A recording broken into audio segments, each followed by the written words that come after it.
भक्तजनों, माताओं, बहनों, सादर जय श्री कृष्ण। हमारे YouTube चैनल में आप सभी का बहुत बहुत स्वागत है। मैं हूं आपके साथ आचार्य धर्मेंद्र शास्त्री। आज हम आपको ऋषि पंचमी का शुभ मुहूर्त तथा ऋषि पंचमी का संपूर्ण विधि विधान बताने जा रहे हैं। ऋषि पंचमी जो कि भाद्रपद माह के शुक्ल पक्ष की पंचमी तिथि को मनाई जाती है और इस दिन सप्त ऋषियों का विशेष प्रकार से पूजन अर्चन करके जन्म जन्मांतर के पाप दोष नष्ट किए जाते हैं। इस ऋषि पंचमी का व्रत महिला तथा पुरुष दोनों ही कर सकते हैं, लेकिन महिलाओं को मासिक धर्म के दौरान जो विशेष रूप से नियम बतलाए गए हैं, उन नियमों में उनके द्वारा जो अपराध हो जाता है, जो गलती हो जाती है, उस पापों की निवृत्ति के लिए, उस दोषों को समन करने के लिए तथा मासिक धर्म के दौरान भोजन को स्पर्श करने से जो दोष लगता है, देवी देवताओं को तथा घर की अन्य वस्तुओं को स्पर्श करने से जो दोष लगता है, उन सभी पाप दोषों की निवृत्ति के लिए यानी उन सभी पापों को समाप्त करने के लिए ऋषि पंचमी का व्रत किया जाता है।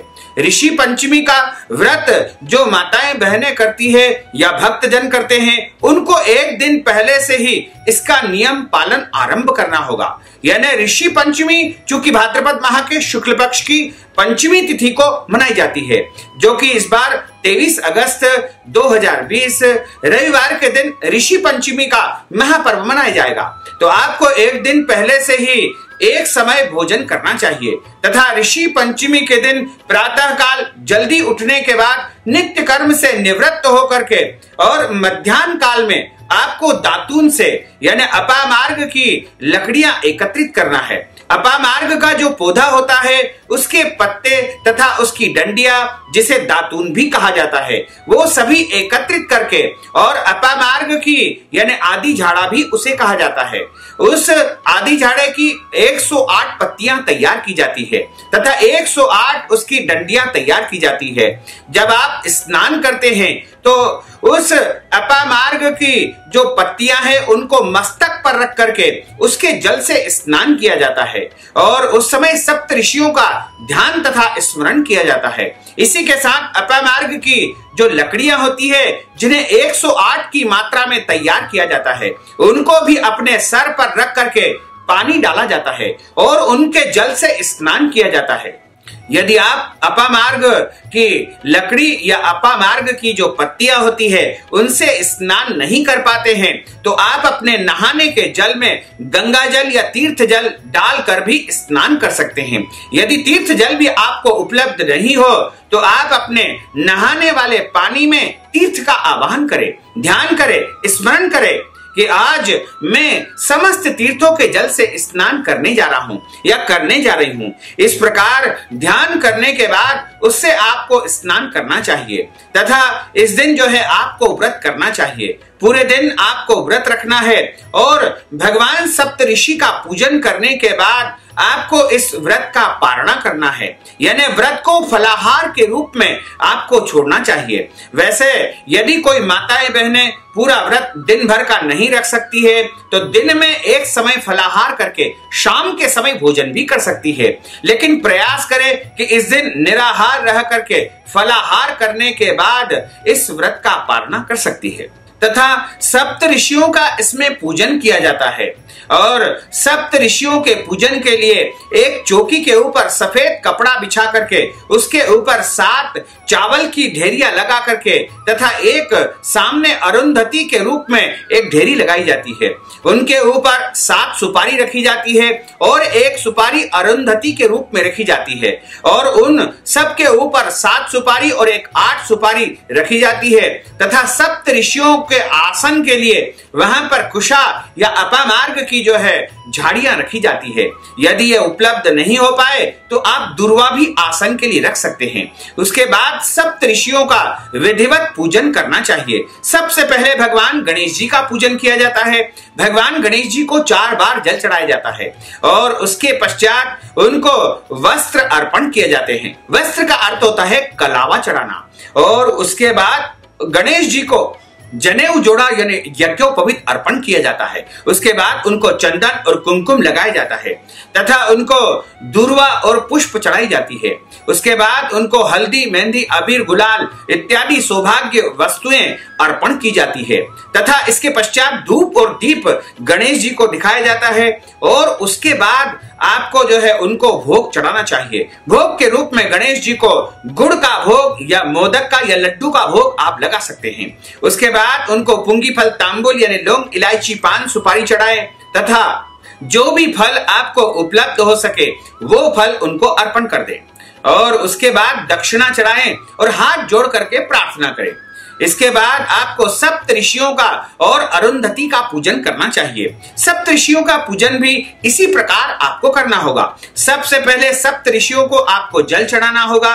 4 बार जल चढ़ाने के बाद उनको पंचामृत से स्नान करवाए। पंचामृत का अर्थ होता है दूध, दही, शहद, शक्कर और घी। इसके बाद उनको शुद्ध जल चढ़ाने के पश्चात आपको रक्त सूत्र यानी कलावा या आंटी या मोली, जिसे रक्षा सूत्र कहा जाता है, वो चढ़ाना चाहिए। उसके बाद यज्ञोपवीत उनको अर्पण की जाती है। यज्ञोपवीत सभी सप्त ऋषियों को पृथक पृथक यानी अलग अलग चढ़ाना चाहिए। अरुंधति जी को यज्ञोपवीत नहीं चढ़ाई जाती है। इसके बाद सप्त ऋषियों को चंदन का तिलक लगाया जाता है और अरुंधति जी को कुमकुम और हल्दी, मेहंदी, सिंदूर इत्यादि सौभाग्य की वस्तुएं अर्पण की जाती है तथा सप्त ऋषियों को आप अक्षत चढ़ाने के बाद अबीर, गुलाल चढ़ा दे और पुष्प अर्पित कर दे। सप्त ऋषियों को विशेष करके सफेद पुष्प चढ़ाए जाते हैं और उसके बाद उनको धूप और दीप दिखाई जाती है और नैवेद्यम उनको अर्पण किया जाता है। नैवेद्यम के रूप में आप मिठाई या फल या अन्य जो भी वस्तुएं आपके पास उपलब्ध हो वह आप उनके सामने रख करके जल फेर सकते हैं। नैवेद्य अर्पण करने के बाद उनको पुंगी फल, तांबुल यानी लौंग, इलायची, पान, सुपारी आपको चढ़ाना होगा तथा इसके पश्चात आप उनको दक्षिणा चढ़ाए। एक नारियल भी उनको चढ़ाना चाहिए और उसके बाद हाथ जोड़ करके प्रार्थना करनी चाहिए कि हे सप्त ऋषियों, मेरे द्वारा पूरे वर्ष में मासिक धर्म के दौरान जो भी जाने अनजाने में गलती हो गई है, अपराध हो गया है, उसे आप क्षमा कीजिएगा। इस प्रकार क्षमा प्रार्थना आपको करनी चाहिए तथा ऋषि पंचमी की कथा का श्रवण करना चाहिए। उसके बाद सप्त ऋषियों की आरती उतारना चाहिए और इस व्रत में आपको विशेष करके जो है ध्यान रखना होगा कि व्रत वाले दिन आपको दाढ़ी कटिंग या शरीर के अंगों के बाल नहीं कटवाना चाहिए तथा इस दिन सिर धोकर ही आपको पूजन अर्चन करना होगा और इस ऋषि पंचमी के दिन आपको मांस, मदिरा, प्याज, लहसुन का सेवन नहीं करना चाहिए तथा झूठ नहीं बोलना चाहिए, क्रोध नहीं करना चाहिए, लड़ाई झगड़ा, वाद विवाद बिल्कुल नहीं करना चाहिए, पेड़ पौधों को भी नहीं काटना चाहिए तथा इस दिन आपको किसी भी गरीब या जरूरतमंद व्यक्ति को जो है निराश और हताश नहीं करना चाहिए। यानी वो याचक के रूप में, भिखारी के रूप में, मांगने वाले के रूप में यदि आपके घर आता है तो उसे कुछ न कुछ अनिवार्य रूप से दे, खाली हाथ नहीं लौटाना चाहिए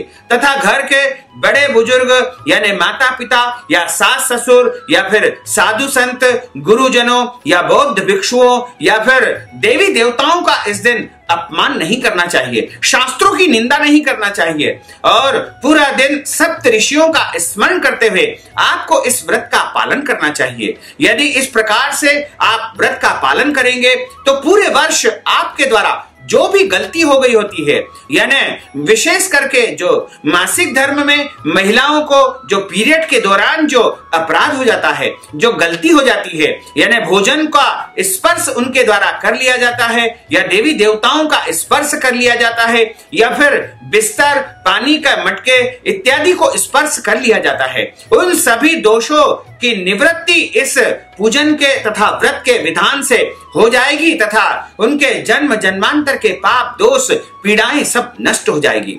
तो भक्तजनों, माताओं, बहनों, हमने जो ज्ञानवर्धक जानकारी आपको दी है उसको आप अधिक से अधिक लोगों को शेयर करिएगा, लाइक करिएगा, कमेंट करिएगा और यदि अभी तक आपने सब्सक्राइब नहीं किया तो अभी और इसी समय सब्सक्राइब अवश्य कर लीजिए। आपको और आपके पूरे परिवार को सादर जय श्री कृष्ण, सादर धन्यवाद।